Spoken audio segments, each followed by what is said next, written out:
This is Soy, And this is Dayra. and you're listening to Hair and Whatever. Unfiltered Hey y'all, Salon. hey! Hey, what's up? What's Soy up? and Dayra here from Hair and Whatever, and today we have a special guest on the show, Faven Ressom. Hey guys, this is Hey. Faven. I don't know if I'm so special, but Everyone is special. Yes. you're absolutely right. Tell us a little bit about yourself. Where do I start? I am Ethiopian born to Eritrean family, grew up in Atlanta, been here since 89, went to, Stone Mountain High School, Druid Hills, graduated from Georgia State with a degree in broadcast and journalism. And most of my career, or the one thing that's been consistent in my career, I've been in nightlife marketing, promotion, and events. So that's a little bit of what I do. I'm homegrown. I don't care what you say. I'm Atlanta as it gets. And you Sometimes have a I look like podcast a yourself, hater. right? I do. I actually have a podcast and it's called Foreign Girl Tales. And it's essentially a platform or a conversation with immigrants and first generation Americans in regards to how they're balancing the two cultures, the good, the bad, and the ugly. Oh, I love that. yeah, that's interesting. Because you both can relate to that, right? So Right, Yeah, because life's a little we're different. first generation. Yeah. right. And I'm an immigrant. Oh, yeah, right. Yeah, you were born there. Yeah. You was actually born there. Yeah. Yeah. I was born and I came at 7. So I'm one of those people that was able to get here in enough time to, develop language skills, social skills, the Yeah. American way. But it differs when you're born here, when you come at a younger age and you come as an adult. As an Oh, adult. yeah. Yeah. The Completely experience different. is totally different. Right. Absolutely, yeah. Yeah, Yeah, my that's mom, good. she came obviously when she was older, and she still has like the heavy accent, Mhm.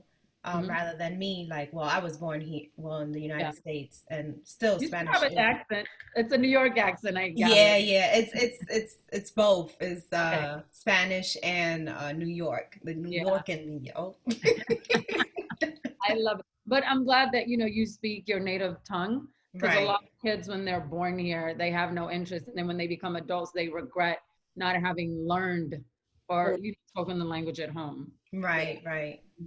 And Yeah, how important it is to, just pass it on because that is your culture. Exactly. absolutely. Yeah, my And your son identity. speaks Spanish too, so How I'm old is he? happy about that. He's 12. Okay, awesome. Awesome. Yeah. But the struggle is between you and your mom, and I don't know how complicated it was, but with me, coming here at the age of 7 and being raised by my oldest sister who came here at the age of 30, there was a huge gap, right? Because she Yeah. doesn't understand going to elementary school and high school and trying to figure yourself out and career wise and all these things. So she really wasn't able to help me or guide me. And Yeah. there's not a guidebook on how to be American. So Right, Right. you right, have right. to have to struggle and find your way. And that's kind of why I did the podcast, just so that, the next generation of immigrants and first generations don't have to experience, or my experience wouldn't be in vain if I can even help one person. Right, Yeah. right. And That's nice. I think too, like the internet too now is making the world a lot smaller. So, and with that, we can understand a lot more culturally because it's, so global now. Yeah, if Right. you're open to it, because If there, you're open. yes, Yeah. Oh yeah, we're gonna get into that. All right. small as the world is, there are people that have never left their hometown that are not open enough to try new cuisine. I mean, it's actually pretty deep when you really think Yeah. about it. Hmm. Right. Yeah. That's All very right, well, that's Faven. She got a lot to say and we love it. A lot. Just what we need. But Yeah. what we talking about today, Soy? okay. What we talking about? Okay, so we're talking about cultural hair experience and topic either I'm too black or not black enough. Right. Yeah. Yeah, I'm excited for these topics. I know. Yeah. But And it's first, right. let's get into the hair crown of the week, which is Yandy Smith. And in this Yandy. picture, she has, it's her and her son, right? That is her son, Yeah, right? I think so. Yeah. It's a little boy. Huh? Yeah. Right. And her eyes look beautiful too, by the way. And she has her curls where embracing her natural hair. I guess she was in the it looks like she was at the pool or something. Yeah. Right. But yeah, shout out to her for embracing her natural hair. Yeah, it's It cute. looks awesome. And easy to maintain, right? When you have a natural hair. Yeah. I mean, Yeah, we let me think not say so. that. Let me take that back, because for me it's easy. All I do is wash and I leave conditioner in it and let it air dry. Mm-hmm. But I know it's not that easy for everybody. So it may be more products required, or diffusers and all this stuff. So let me not make light of the curls. Right. Yeah, it just depends. Yeah. I feel like it's easy, but everybody's like, you're a hairstylist. Of course you're gonna think that. Right. All right, so let's get into the the hair topic of the week, which is cultural hair experience. Mm-hmm. So obviously you being from Eritrea. exactly. Yeah. How was it like for you growing up with your hair? So here's a funny thing, right? We are it's not a stereotype, but people say, oh, y'all got good hair, right? So you don't have to worry about your hair. But you know what? It gets old putting your hair in a bun all day, every day. And that's what I originally did when I first came, when I was 7 or 8. My hair was in a bun all day, every day, slicked back, gelled back, and because that was the easiest thing and the best thing to do. And I didn't really understand how to curl my hair and let it naturally just be, right? So I'll tell you guys this. I remember because I wasn't allowed to put perm in my hair. I wasn't allowed to get my hair Oh, pressed. wow, really? Oh, girl, listen. So do you think that culturally that was a thing where that a lot of like Eritreans and elite Ethiopians, like they didn't get the relaxers, like the straighteners? No. But also remember there are different hair textures within that as well. But a lot of times the young adults and the girls and the kids are discouraged from putting any kind of treatments in our hair, from coloring it, from perming or anything like that. So it was a big deal to perm your hair. And I remember at a young age, it was a girlfriend who was able to put some kind of perm that made her hair curly. Yeah, curly perm. Yeah, so it was a big deal. But for me, I wasn't allowed to really do anything outside of a bun. So do you guys remember the movie Hairspray with, I think, Ricky? Yeah. Okay. Ricky so Lake, in that movie, again, I wasn't allowed to press my hair, get my hair done. In that movie, if you guys remember, when she was in jail, they pressed their hair with iron, like actual iron. Mm-hmm. I literally, that was the thing. Like whenever I felt like I was doing something or going somewhere and really wanted to get my hair done, I would hide in my room and iron my hair straight. Wow, that's crazy. And it worked. And at that time I had so much hair, it was still really, there was a lot of volume and it was, shiny and all this stuff. I can't do that now. But yeah, so that was the thing. And then again, I think most people just go natural. It's curly or braids. The other thing too, we have a traditional hairstyle that we only typically do for celebrations. I don't know if you guys are familiar with it. I wish I had a picture, but it's just like cornrow back and then it's just out. Oh, I've seen that. Oh, okay. I've seen that hairstyle. That's pretty though. And Alicia it's the Keys thing does that that a lot. Huh? Alicia Keys sometimes does that style. Yeah. Okay. Mm-hmm. Yeah. Mm-hmm. Yeah. But and don't you guys sometimes like when you guys are babies, like you shave the hair? Yeah. Shave the hair off. Yeah. So I actually had my hair shaved up until I was 5. So what they do, they will. So okay, so now I have to ask, right? you every day, like they shave your head, not or every day, week? but like no, they'll shave it. It'll grow out, right? And if they don't like the grade of hair, then they'll shave it again. But it's not like every week or every month. It just there's no. I don't think there's a set time frame, but they will shave it until they see the grade of hair that is what they want or what they like. So what kind and what grade? What grade is that? I guess the curly, soft hair. I don't know. And it really works, like as far as. It must work. I don't know. So I'm guessing because my family shaved my head. Apparently, they didn't like the grade of hair I had at the time. Wow. Yeah, and apparently it works. But don't you have like the same texture? Like I guess like when you're a baby, I feel like your hair obviously is a little softer, right? Mm-hmm. I don't know though. I don't know because I know some babies with not so soft hair. Yeah, And but I mean like obviously with time, when you grow up, like things change, like, you know what I mean? Like you obviously like get older and evolve, right? Yeah. So I feel like you're gonna just have the same head of hair regardless. I don't know. I can't prove it, but they swear by it. Yeah, I know Indian culture does it too. Really? East Indian culture, they do it too. Yeah. That's an interesting topic to get behind, I think, like the In whole regards to the shaving and why. yeah, and just why, and like what's the parameter of it, like what's the gauge of, okay, like, okay, if it coming out too kinky, it's, nah, we don't want that. Right. And how does it change it? And why wouldn't you? Because it's a reason why, you know, and why is that considered bad? You know what I mean? For it to, if it is kinkier. Yeah, who gets to decide what's bad and what's good, right? Exactly. Right. Like, so that's, I find that very interesting. And the one thing that we do, Ethiopians and Eritreans most often, is they will put henna in their hair. You guys are familiar with henna? Yeah. So even for color or for strengthening or whatever it is, that's something that's common. But I mean, they do a lot of, I guess you would say, do it yourself. DIY. From aloe vera to butter to yogurt, avocado. But I know that we do that here in the States as well. But they maintain their hair that way, use a lot of natural products. Yeah. Which is good. Yeah. I mean, you got to work with what you can get too. You know, it's hard to get these products back home.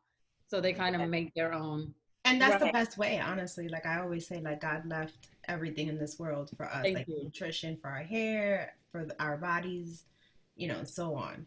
No, I agree. So you weren't like kind of pushed to straighten your hair ever growing up? No, not at all. I was discouraged from straightening it because the thought was, if you keep straightening it, you're going to lose your curl patterns.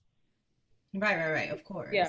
Right. And I feel like as I've gotten older, my curl pattern has kind of lost its way a little bit. Yeah. But what's interesting, and I'll say this, I think right now, because I'm on the beach, whenever I'm in the ocean and I spend some time in salt water, I was going to say it's the salt. Oh my God, they pop back like, woo, yeah, I'm almost like, I might bring some salt water back this time. Well, you can get like sea salt spray. Like they have, like companies have it. They call it like beach hair. Yeah. You can add that. Will that work for our hair? Yeah, because it's hair. Okay. We always say that, like products, you know, like hair is hair as far as like the makeup of the hair, you know, like it'll work on yours. Yeah. You need to try that. Yeah, I would love to do your hair too. Come into the shop and I do your curls. Look at this. It's bunned up today, guys. But you know, also you have color in your hair, right? So that also can change the texture of your hair. Yeah, it straightens it some. Yeah, and as it grows longer, your curls get looser because of the weight of the hair. Yeah. And even like putting it in, you know, buns and stuff like that. Like pulling it back. Yeah. And I keep finding myself, and I keep telling myself, I'm like, okay, I'm not gonna do this slick back bun. And I mean, I don't get my hair done often at all. I really don't. When I do, it's a special occasion. So usually my hair is either pulled back or it's just out early. And I feel like that's the best, but sometimes you just, you know, you want to dress up and get the hair pressed out. And I feel you. We have that luxury. We can do both. Exactly. So did you wait, so did you as when you were a child, did you get forced to kind of like straighten your hair? Me? No, Soy. Oh, Soy. I'm like, no, not me. I guess so. I mean, I guess everybody was doing it, you know, like, I mean, you know, I was here. So like everyone was doing it. So yeah, I mean, that's what we knew that's what was in, you know? Yeah. Unconsciously, right? Like you would just do it because we would just do it. Yeah. Because that's what everyone did. So.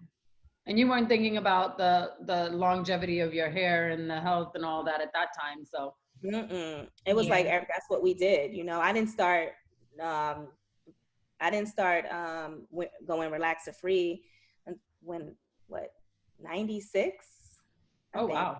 Well, that was a while ago though. Yeah, I think I was like a junior in high school. So, yeah.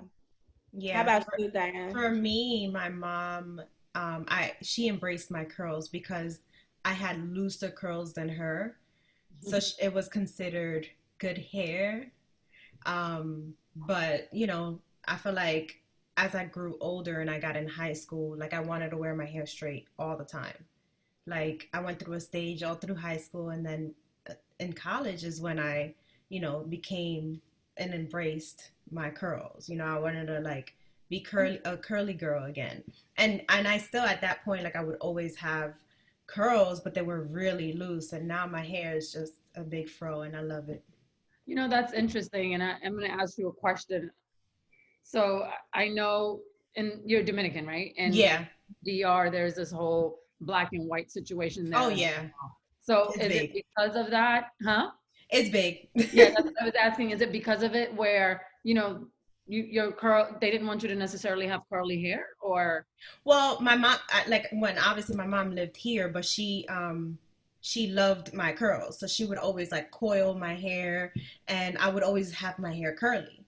But in the Dominican culture, everybody straightens their hair. The straighter, the better. You know what I mean?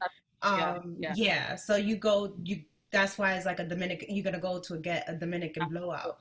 You know, you do a roller set, and, you know, they'll blow the shit out of your hair. That's why I can't go to them, because the amount of heat they use. Yeah. Yeesh. I mean, I love the roller set part, but the heat is just too much for me. Right. Yeah. Interesting. Yeah, it's too much. I used to work in a Dominican hair salon too, so I know how to do a mean Dominican blowout. But I don't obviously, a lot of people don't like it, obviously, because it damages, removes the curls, you know? Yeah. Well, anything done too much, you know, is just it's not good for the hair, you know? It's funny because in Ethiopian and Eritrean culture, they're not really, I mean, it's easy enough for them to get their hair straightened, but one is not seen better than the other. I almost feel like they embrace the curls better. And even when they straighten their hair, they still have the curls. Really? Yeah, it's never like, let's just go bone straight. No, I mean, I rarely see that. Oh, wow. Yeah. It's I feel like too, like, cause I've had like, you know, Ethiopian and Eritrean friends, like too, like, to me, it just seems like that culture just really never really like dealt with, like they never really did the chemicals, you know, like the relaxers and stuff like that. Like I remember being in high school, and my Ethiopian girlfriend, she didn't have a relaxer. Yeah. That wasn't even really an option. A lot of households wouldn't allow it. Right. Yeah. But That's so interesting.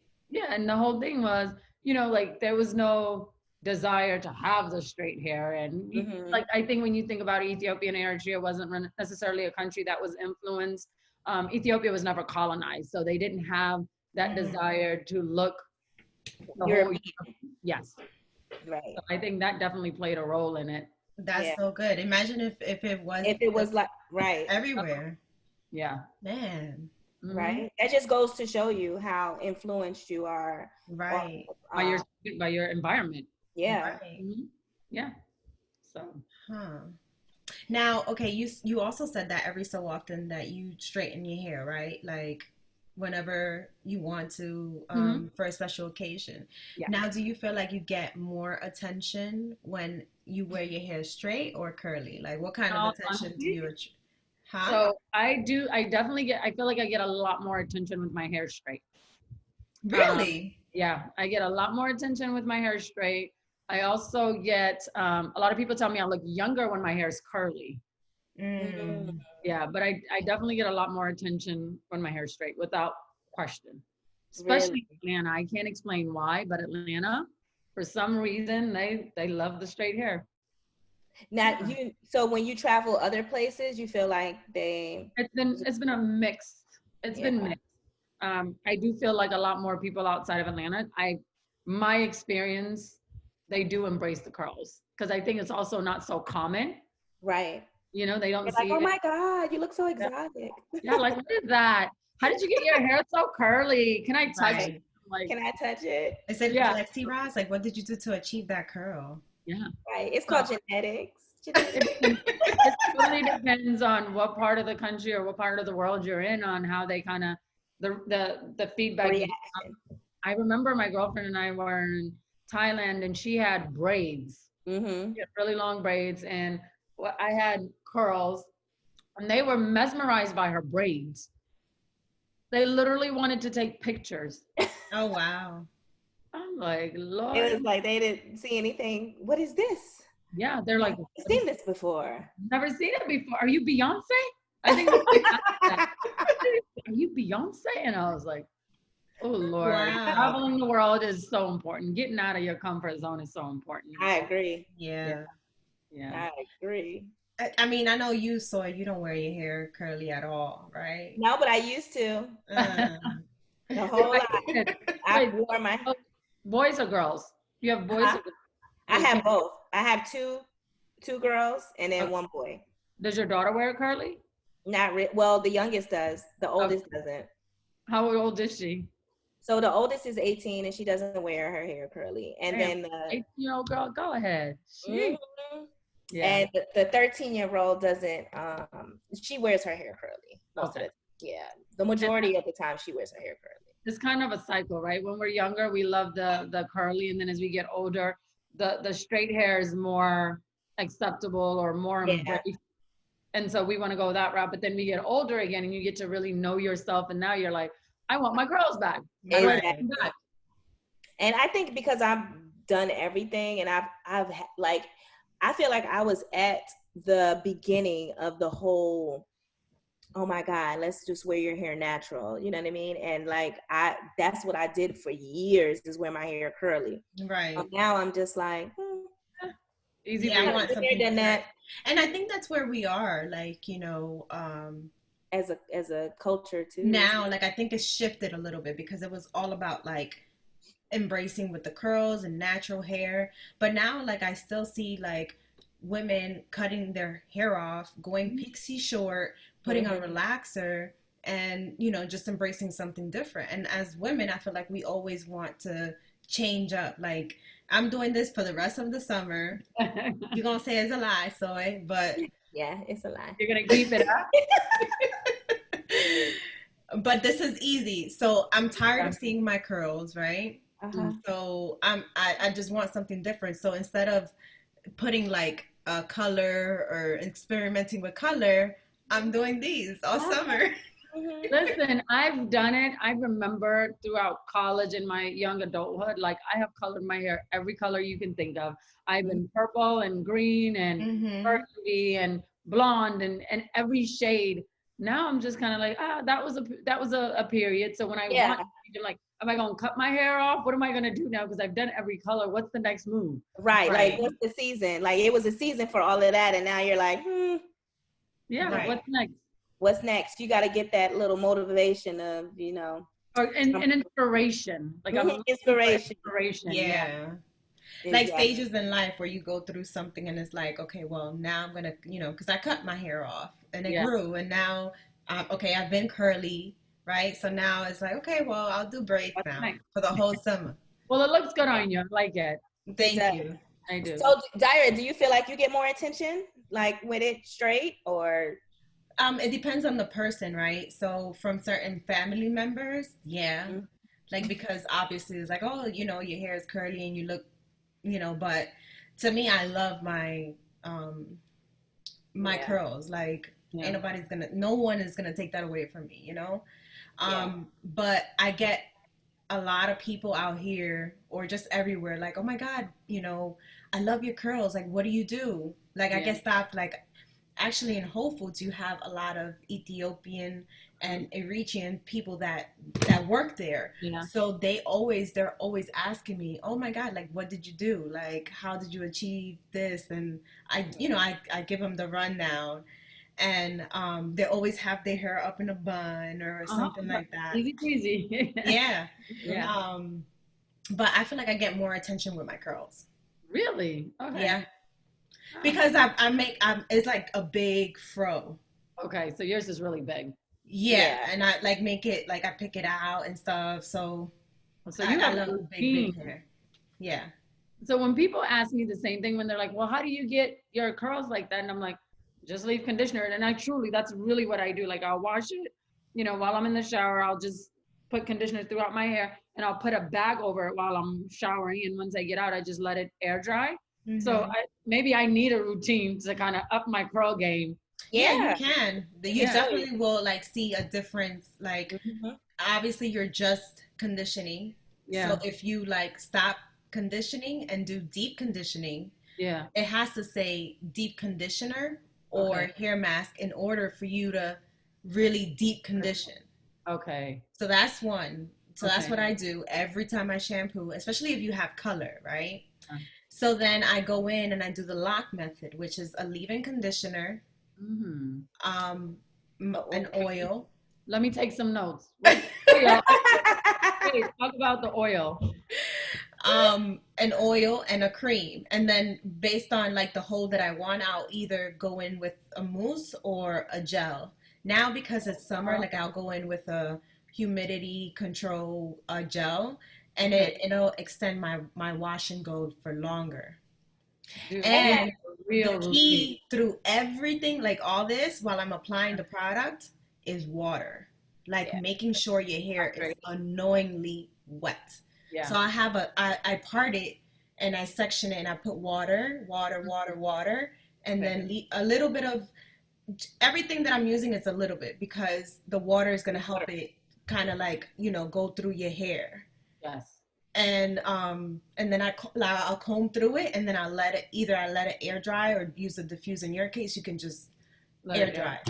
Man, yeah, that's a routine, because literally I'm like 10 minutes an hour, leave it in and keep it moving. But I've been wanting to try something different. So well, try that and you'll see like a little, you know. But I want to mention though, when you do try it though, you have to have certain products, because you can't just use any old leave-in or any old oil or any old curl cream. You're gonna text me the products that I need to be using. Right? Yeah, I'll text you, because we're not gonna mention. Not gonna shout them out because we ain't. No, just text them to me.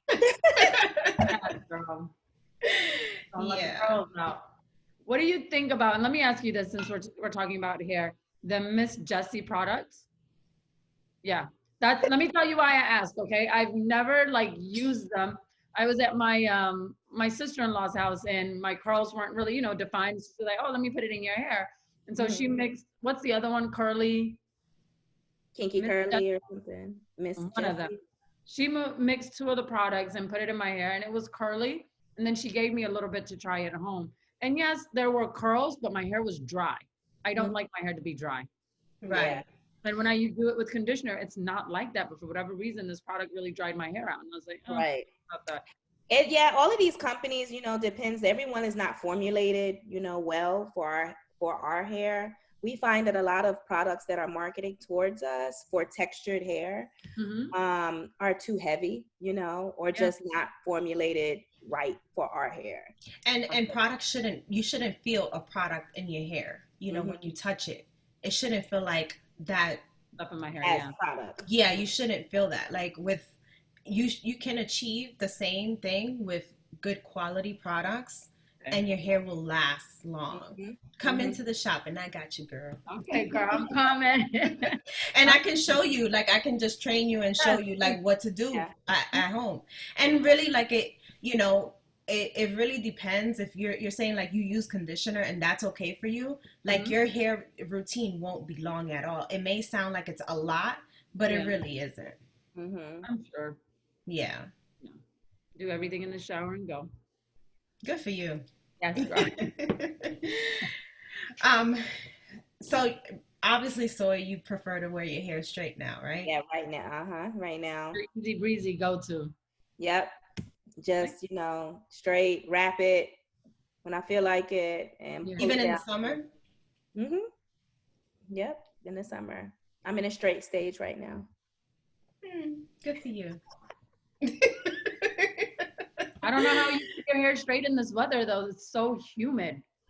I know. I mean, like right now, I mean, I have extensions and they're like kind of, I guess, wavy right now. But I mean. Why, Soy? Let me stop. Oh. Stop it. Let me stop. It got wet from from all this rain that we've been having. Look, no, and I heard it's raining, right? It's raining a lot. It is. Yeah. It is. Yeah, it is. Yeah. It's like thunderstorm. Okay. In between, like it'll get rain and then it'll get sunny. Like right now it's a little bit sunny. Right. All right, so let's get into the slipped into the DMs.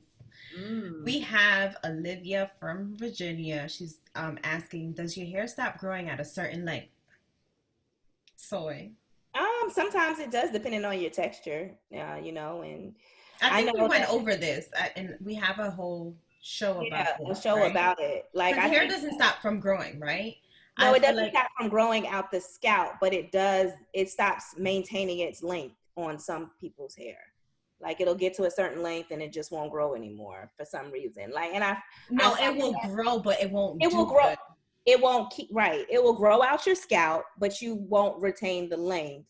Like, and to me, just being a hairdresser and being observant, like I find that a lot of the fine textures are like that. Yeah, that they won't do good after a certain amount. Like it just doesn't look healthy. Yeah. You know, so you need to just cut it, you know, and keep it just that length. You know what I mean? Right. Is that an age thing? Does that happen with age, you think? Or it could. It can. Like, you know, like the hormones and, you know, maybe some things like dietary can, you know, definitely have diet, I think, too. Yeah. Yeah. Genetics. It just depends. Like there's like a lot of variables and factors, but you know, hair does grow out of your scalp, you know. Right. But I do agree, like mine at one point, it just doesn't go after a certain, that's it. Yeah.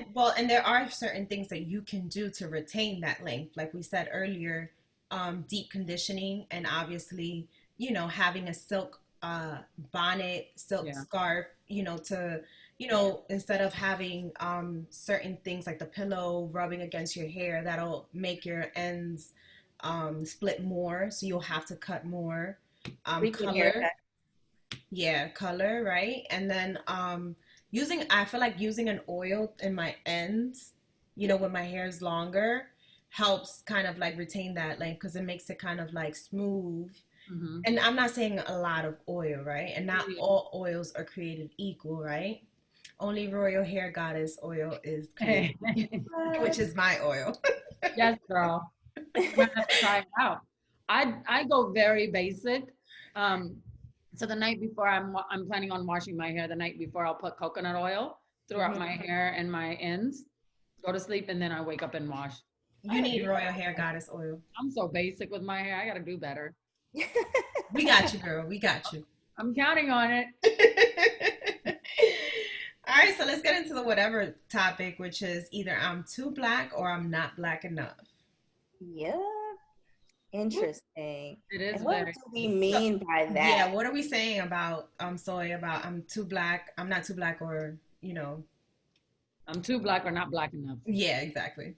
Well, I think that, you know, we're saying that ethnically, a lot of people, you know, like we're all black, like all three of us are all black, right? But culturally, we're different. You know what I mean? And so when you are, you know, ethnically black, but culturally another culture, a lot of people from like, you know, American born black people say that, oh, well, you're not really like black like me. You know what I mean? Right. So that's what. And they may have different experiences, right? That is absolutely the key. And but I feel like it doesn't stop us from having our own experiences. Within the culture that exactly in itself. Culturally that we experience is like, oh, there's a whole bunch of shit in there too. Yeah. You know?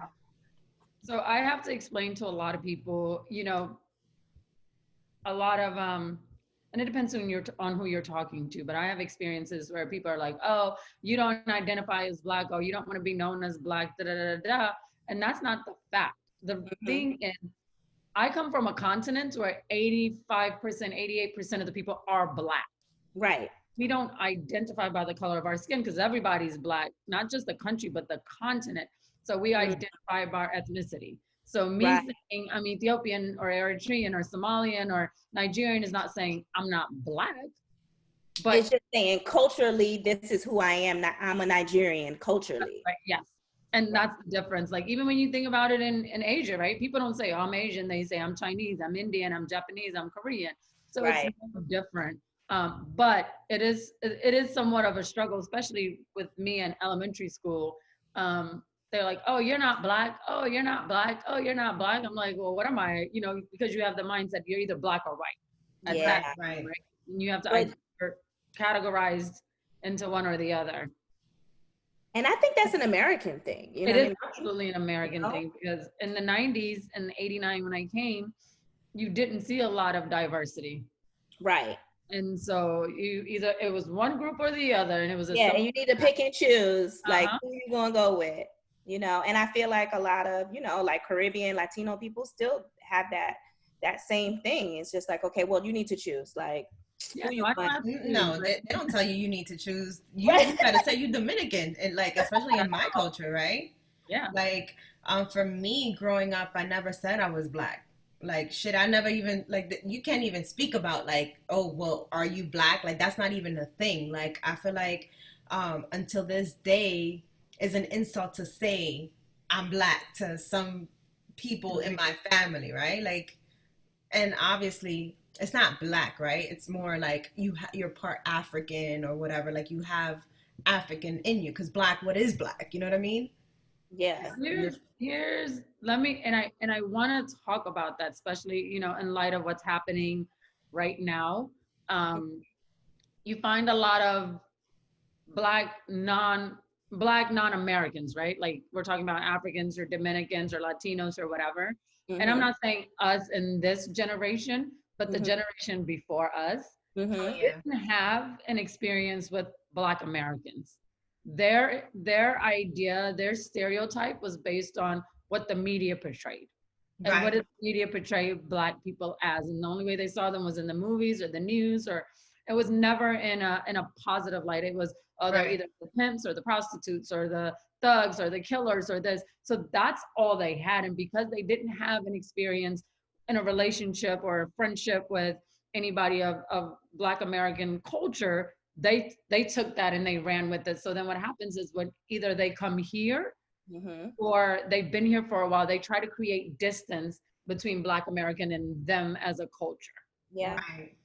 But what I did hear was a friend of mine, like a childhood friend of mine, he was talking about it, and he was like, well, what they have in their head, like they come and, you know, they're fed this American dream coming into America, and it's about succeeding, and it's sold to them like, oh, you get to start a business, you get this and you get that. But you see the African Americans that live here, and they're like, well, why he's not doing good for himself?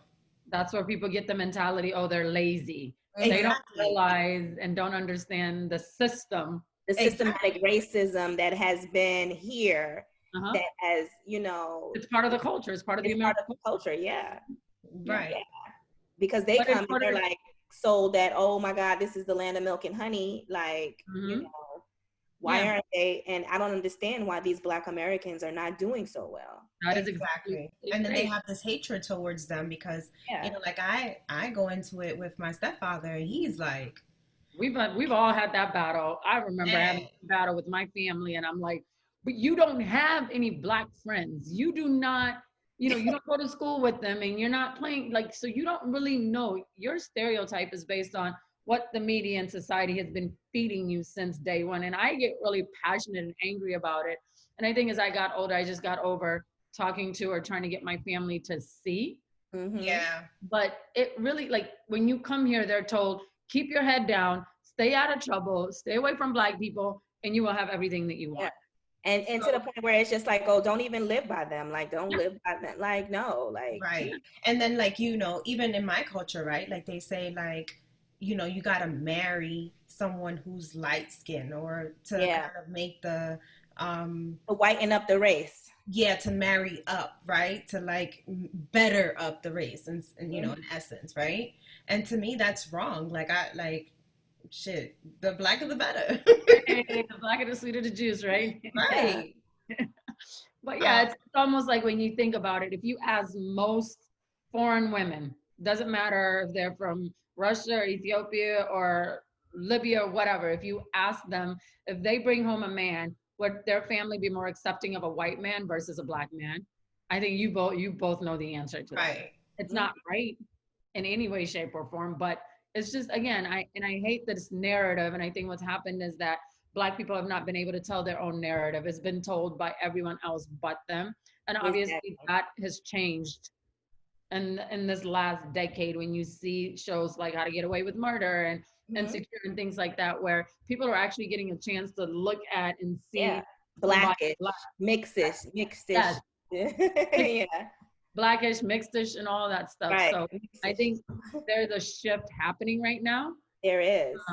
In light of, again, and I find myself, since in the last month, every time I'm having conversation with friends, George Floyd's thing always comes up, and race always comes up, and it's happening whether we want to believe it or not. Yeah. It's when people say the revolution is happening, it is happening. It is. It's like the 60s all over again, and I love it. You know what I mean? Because it needed to happen. The conversation needed to be there. You know. Yeah, and it's still, even like, you know, I tell certain family members, right? I'm not gonna mention names. Nobody. You're not gonna call nobody out, huh? Right. To not call. You might not get invited to the family dinner. Right. Like being from, because I'm from New York, but being from New York, there growing up, like I was there 30 years, right? And I never saw like, oh, I'm Black. And that never was a thing for me to say, right? Because New York is a melting pot. Like there's so many different cultures that's not even a question. Like they would never ask me, are you mixed? But here in the South, people ask me all the time, are you mixed? Because they hear my accent, they hear my New York accent and kind of like the Spanish, because it's just whatever, it's just a thing. But they're not my family members in New York, they don't see themselves as Black. But if you come to the South, people are going to ask you, and they're going to look at you like, yo, you talking about? Like, look at your hair. Like, you're not like, you a nigga just like us. And it's like, what is you, girl? What is you? Exactly. Right. Yeah, so no, I agree. And that's one of the things in Atlanta, it is so much, it's segregated. It is. Yeah. And not just in the Black and white community, even when you think about the international community, people come from wherever they're coming from, they settle where there are people that speak their language and look just like them and sound like them, and they create their own community. And then from that community, there's no need for them to step out of that community, because they have everything they need, right? Sometimes they don't even learn the English language. Right. Oh, yeah. There's certain things that my mom will never, ever be able to experience because the language barrier, you know what I mean? Absolutely. Yeah. You know, she's also like, I asked her, Mom, you want to travel? Like, let's go to, let's travel. And she's like, yeah, let's go to Dominican Republic. I'm like, Mom, let's go to Mexico. Like let's go to like Jamaica. Let's go to, you know, Cuba. Like, you know, let's go different places to experience different things, you know? And obviously is how they're brought up. Like they think that, you know, in the Dominican culture especially, like that's it. That's all there is. Yeah. Which is terrible. How about you, Soy? I mean, okay, so my family, like my mother is American Black, and then my dad is Trini, and some of the family was born in Trinidad, and then some of the family was born in Venezuela. So like, you know, like just dealing with the Caribbean, you know, it's a lot of whitewashing in that culture as well, you know, like I remember I was telling Dayra, like, you know, with my children when they were first born, like my aunties like would do my kids' noses like this little. My mom used to do it to me too. And it was almost to like make their nose, I guess, thinner, like, you know, pointier. Like, because no, you gotta do like this. The baby every day. No. It's just like, you know, within the culture. And then we have like, you know, in Trinidad, there are like a lot of like East Indians. So you have like the mix of like, you know, like we call them Douglas, you know, like, and it's just like, there's a whole prejudice within that community as well, you know. Yeah. So it's a lot, you know. It is a lot. And when Yeah, you but think about it, it's all over the world. Black all people of over, color are persecuted simply because of everywhere. the color of their skin everywhere. I mean, listen, you have Yeah, a lot of Ethiopians and Eritreans that are being abused in Libya. And yeah, these people are trying to get out of the country and come to the States or Europe. And these Libyans they've enslaved them. They're stealing their organs and selling it. I Oh mean, my if God. we really start opening the conversation and really start digging deep, uh, and sometimes you wonder, like, well, what did Black people ever do to anybody? yeah. Exactly. Like, why? I mean, Because of the color of my skin? and guess what? Melanin is worth more than gold. Exactly. But yet, you know, But the thing is too, like they brainwashed us so well to That's think that yeah, we're not good enough, you know? Like to me, black is just royalty. You know what I mean? absolutely, yeah. yeah. The sun don't bother us. Huh? The sun don't bother us. Exactly. They laying out in the sun trying to get like us. Exactly. Right. I just think, you know, and it's divide and conquer too. You know what I mean? Like really a lot of it, you know, the whole black, the white, it's just made up, you know, it's not even real. Yeah. Sometimes I wonder if I'm too naive to think or wish or hope to be in a place in this world where we could just really be one race. I do feel naive sometimes because I really believe that that is possible. Mm-hmm. But that starts with conversation and experiences of, you know, I'm intentional about having and building relationships and nurturing friendships with people that don't look like me, that don't sound like me, that aren't from where I'm from, and that don't eat or do things the way that I do, because that's the only way that you're going to open up your mind Exactly. and learn something new. Yeah. Yeah. And come But to an understanding. And I feel like, you know, even if it's, you know, I just feel like it's okay to be culturally different. You know what I yeah, mean? That's fine. It's just that I feel like the conversation needs to happen that, you know, you need to go into your history and see, okay, The yeah, real history. the real history, you know, and like, oh yeah, if your people are from, you know, like your people, Dominican Republic, that the slave ships were brought there, like First. you know, to these islands, to Trinidad, to all of these islands, you know, like they were brought there. So, I mean, a lot of you are black, like but got, you know, got African in you. even with that being said, if you choose to come to America and live in America, it is your responsibility to learn about the history of African Americans, Black Right. Americans, the country as a Right. whole. Like you said, you can't just take what you read in textbooks, because again, think about who wrote the textbooks, right? The apprentices, Exactly. and they told it the way they want to tell it.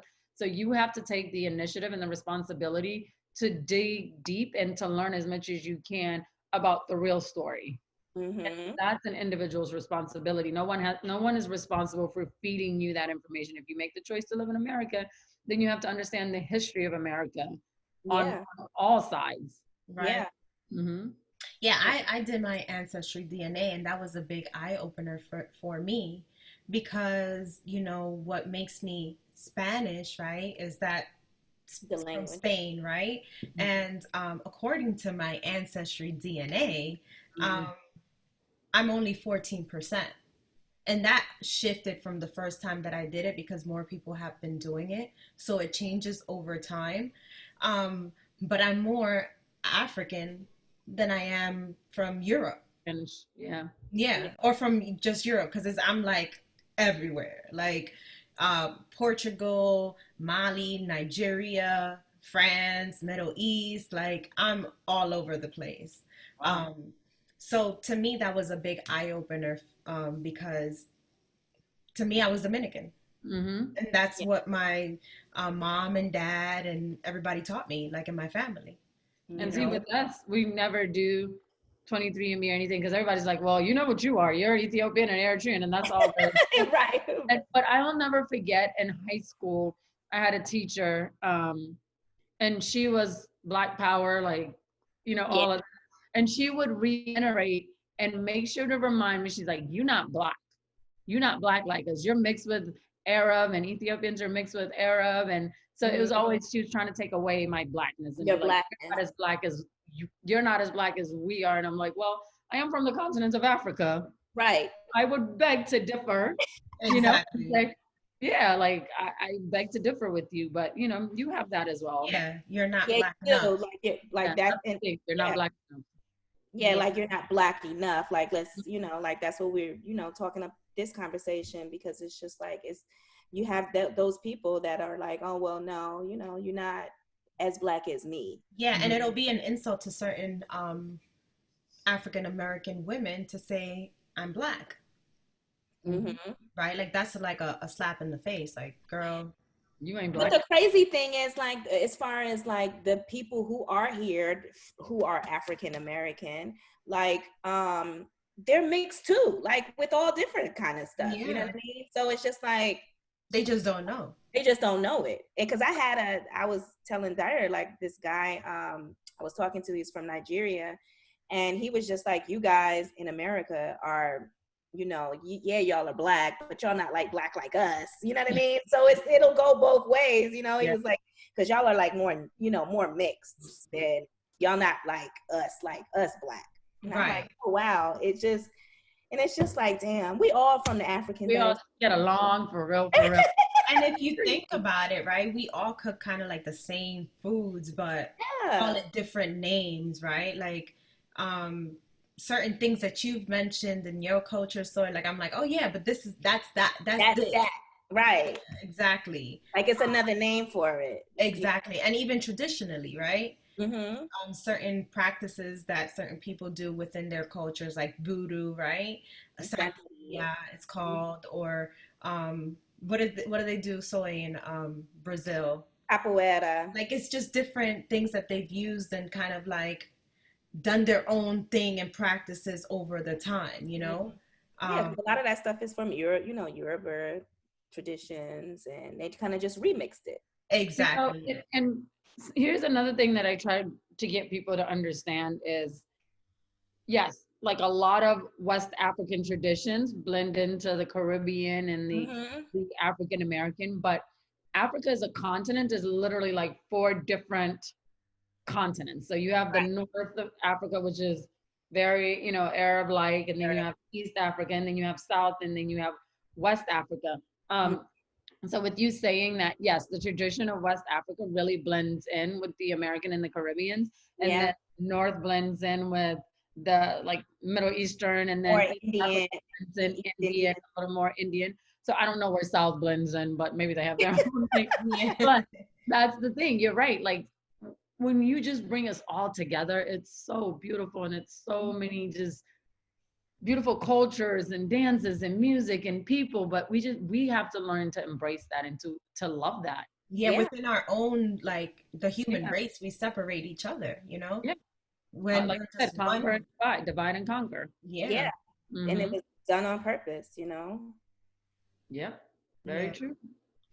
But for the record, I'm both. I'm Dominican and I'm black. It's like I don't want to offend anybody. I'm both because, like I guess,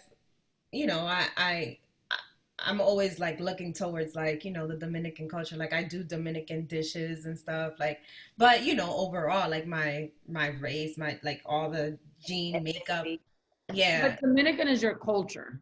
exactly. Yeah, yeah. Black is the It's color of your skin. exactly, right? Yeah. It's not, but my actual race is Ethnic makeup.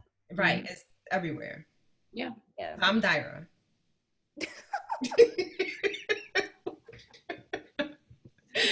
I'm me.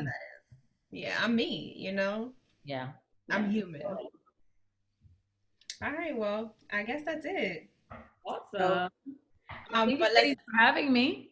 wait, don't go nowhere. I'm not leaving yet. We calling you Calling out. you out. Not me though. We're calling someone No, we're else. not calling. No, Yeah, no, we're not calling you out, girl. You fine. Yeah.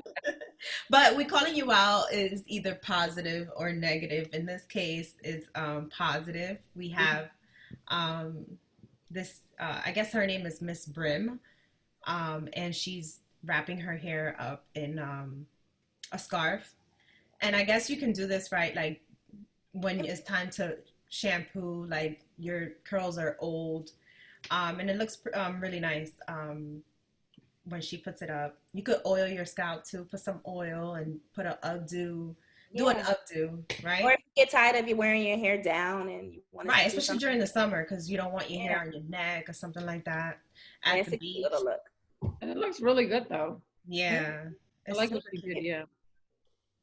I love it. Shout out to her, Miss Bryn. Yeah. And All right, well, yeah. so where can they find you, Fabian? So on Instagram, same name, Faven, Faven Ressom, Ressom. Same thing on Facebook. And if you have a chance, check out our podcast. It's called Foreign Girl Tales. I want to check that out. Yes, it's both on Apple Podcasts and Spotify. Okay. Does it drop every week or how every Tuesday? Every Tuesday morning, and we're getting ready to go into season 2. It's been exciting. It's been so awesome to be able to share our stories and bring in people to share their stories and experiences of, just living in America as a foreigner. Right. Mm-hmm. Yeah, that's something that, definitely needs to be highlighted and shared because it is an experience. Right. I feel like there's always a story to tell from someone's, point of view and how they can help someone else, And it's not just in America. You have immigrants going all over the world, right? That's one of the biggest things. Immigration is a huge thing. So just to give people hope, like we've been there and we're here now. So you got it. You could do this. Right. Yeah. You can navigate through this thing. And again, also, we just want to bridge that gap between, the parents and the children as well, because that can make or break someone. Yeah. Just the generational differences, Absolutely. And then you add the cultural differences to and that. the cultural differences too, because their experiences were totally different culturally than, their children's experience. Yeah. Agreed. 100%. Yeah. I love it. Yeah. Where can they find us, Soy?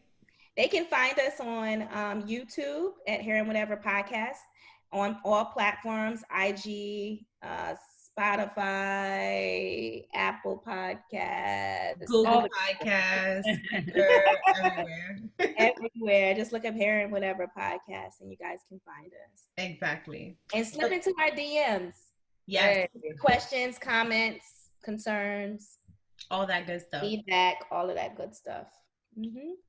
Well, thanks, Faven, again for coming on. No, thank you guys for having me. This was awesome. Yay. Well, she's on vacation, you guys. She needs to go to the beach. Exactly. Well, you guys enjoy the rain. I'm going to enjoy the beach. I know. All right, y'all. All right. Bye. Peace, love, and light.